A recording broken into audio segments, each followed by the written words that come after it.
What up, s'mores? I'm Shannon Morse. Welcome to my YouTube channel all about travel and technology, and today I have a very exciting review for you. This is my very first laptop that I am reviewing on my personal YouTube channel. This is called the Acer Travelmate X51451, because that's very easy to memorize.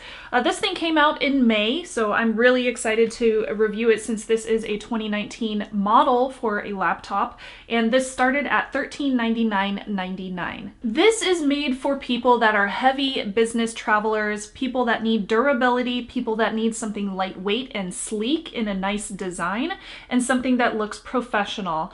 This can also carry quite a bit of workload. However, this is not going to be a gaming or content creation type of machine. So as I mentioned, it is sleek. It's 0.6 inches thin and it weighs 2.16 pounds. The actual dimensions of this are 12.95 inches by 8.98 inches by 0.59 inches. The chassis is made out of magnesium lithium and magnesium aluminum alloy. It does feel very durable. It's also super light, and I also noticed when I was using it, it does not give you a ton of flex, which is good because you won't be breaking your screen or anything like that. I also noticed this very handy feature, which I've actually used quite a bit in previous laptops. It folds flat. Isn't that cool?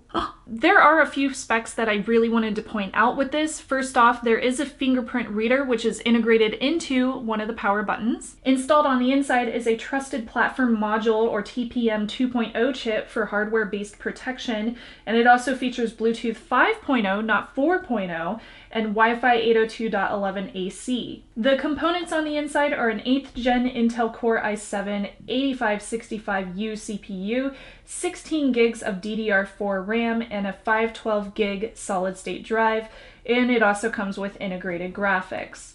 This thing comes with Windows 10 Pro, which is excellent since this will be for professionals, and the battery lasts about 9 hours. However, I was getting about 6 hours total with Wi-Fi turned on while I was browsing the web. The display is very pretty. It's a 14-inch Full HD 1920 by 1080 IPS LCD display. On the sides it has very thin bezels. These are 0.36-inch bezels, which is excellent. And it also has very excellent brightness too at 300 nits. In comparison, I have an Alienware M15, and while they are in very, very different markets, with the Alienware being a gaming laptop and this one being for professionals, that one has a nit brightness in the range of the 200s. You can hit viewing angles on this laptop of up to 170 degrees, which is very, very good, and again, you can lay it flat if you need to. Acer has also included their blue light shield technology, which allows you to increase the blueness or lower different colors on the screen to make it a little bit easier on your eyeballs. Now, I did want to mention the keyboard while I was talking about this machine because that's very important for any laptop that you're going to buy. The keyboard is LED backlit. However, there is only one brightness setting, so you can either turn it on or you can turn it off. Whenever you do have it on, it auto shuts off after several seconds if you're not typing, and then it turns back on whenever you start typing at it. You will also notice that there is no number pad, so while this is a fairly nicely sized laptop keyboard, you're not going to have that nice number pad on the side. That is something that you usually only find in larger laptops though, so I can't judge them too much on that. It does have decent travel for the laptop keys, and I didn't have any issues whenever I was trying to type on it. Moving down to the touchpad, this is Corning Gorilla Glass, which is very, very smooth and very, very responsive. To give you an idea of why I like glass so much is because this is very, very smooth. It feels very flawless, and it's really easy to move your finger around on a touchpad that's made out of glass. If you're looking at something that's made out of plastic or another material, it does have some friction, so it makes it a little bit harder for you to scroll, and it makes it harder to do a lot of the different gestures that you would normally do on a touchpad. So I like that they included Gorilla Glass on this one. The webcam is located up at the top, and that is 720p. There is also 2 speakers and 2 microphones, so you can get pretty decent hangouts and Skype calls and things like that.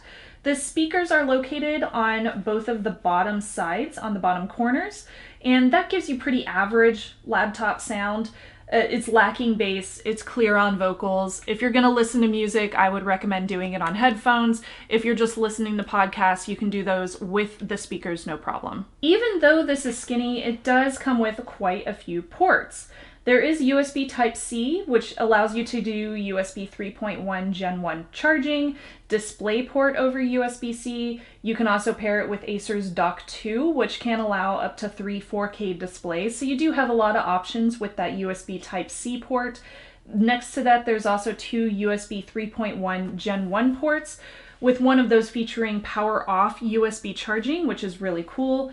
There's HDMI with HDCP support 1.4, and then there's your DC in charging port. On the other side, you have a Kensington lock, you have a headphone and microphone speaker jack, which is great, and then you have little LEDs showing you if your machine is on and how high the battery is. Now with any laptop, something that I like to check is, can you repair it yourself? And with this one, you kind of can. So there are 11 different screws on the bottom, and you can unscrew all of those. Thank you so much to iFixit for providing me with this amazing hardware that I'm able to use for these kind of consumer repairs. So you unscrew the screws on the bottom and you gain access to the SSD, the battery, the heatsink, and the Wi-Fi card. However, you do not get access to the RAM. The RAM is not upgradable. In my testing, I was able to do quite a bit on this machine. I was watching tons of YouTube videos, I was doing a lot of word processing, and I was able to do the general type of work that I would normally do on a day-to-day work day, one of those days that I'm writing show notes for these episodes. However, I also tried downloading Steam, which it had plenty of space to do so, and it is fairly fast with the processor, but using 3D Mark technology to test the GPU wasn't that great because it's integrated. So my Firestrike score was 977 and the TimeSpy score was 330, and it was laggy. So I would not recommend playing video games on this. And as far as content creation goes, it's not going to happen. But if you are not a content creator, if you're not a gamer, if you are just looking for a machine that will allow you to do your professional work, my cat's like trying to destroy my light over here. If you're somebody who's just trying to get some professional work done while you're on an airplane, for example, then this could be a very, very interesting option for you. I liked it. I miss having a lightweight laptop. The one that I have right now is fairly heavy. It's almost 5 pounds. So having something that was just a little bit over 2 pounds is really fun to mess around with. Let me know what you think as well. I'm very curious if you are looking for a new laptop or if you want me to review any that are currently on the market. I would love to check out some more on this channel. I kind of miss doing laptop reviews, so it was really fun to get this one in and test it out. Comment below, let me know what you think, and don't forget to like and subscribe if you are interested in more content just like this. Thank you to Acer for sending along this review product for me to check out on the show, and until next time, I am Shannon Morse. Thank you so much to my s'mores. I will see you on the next video. Bye!